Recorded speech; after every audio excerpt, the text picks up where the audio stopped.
In a dramatic turn of events during today's session in the Rajya Sabha, opposition parties led by the Congress staged a walkout. The walkout occurred while Prime Minister Narendra Modi was addressing the House.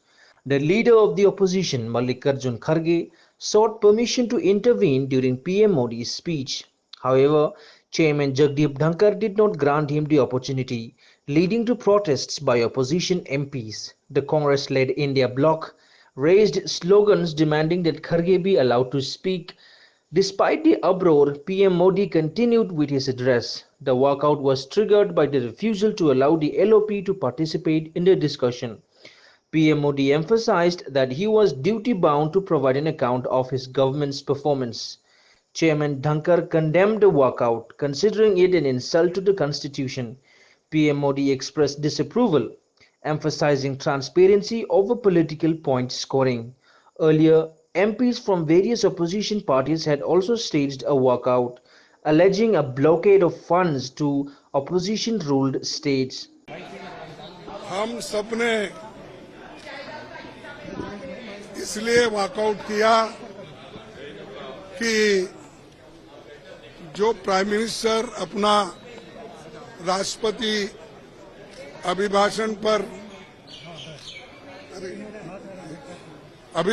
पर जो भाषण दे रहे थे, उन्होंने कुछ गलत बातें सदन को बताई,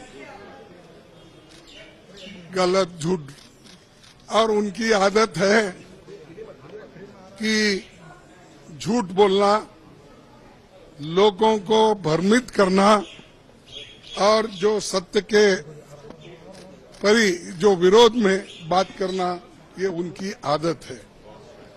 और मैंने सिर्फ उनको इतना ही पूछा कि जब वो संविधान के बारे में बोले कि आज लोग संविधान के लिए बचाने के लिए डंडोरा पीट रहे हैं, ऐसी बात उन्होंने कही, तो हमने ये कहा, देखो संविधान तो आप नहीं बनाए, संविधान के आप विरोधी थे, इसीलिए मैं वो क्लैरिफाई करना चाहता हूं कि कौन संविधान के फार थे, कौन संविधान के खिलाफ थे, किसने संविधान बनाया, किसने संविधान के खिलाफ बात किया, वो मैं उनके सामने रखना चाहता था।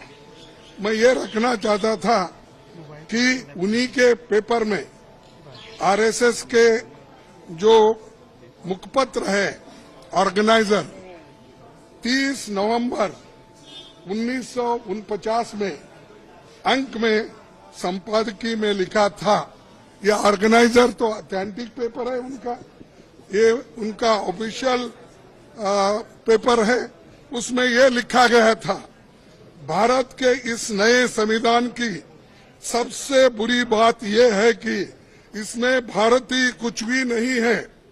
प्राचीन भारत के अद्भुत संवैधानिक विकास के बारे में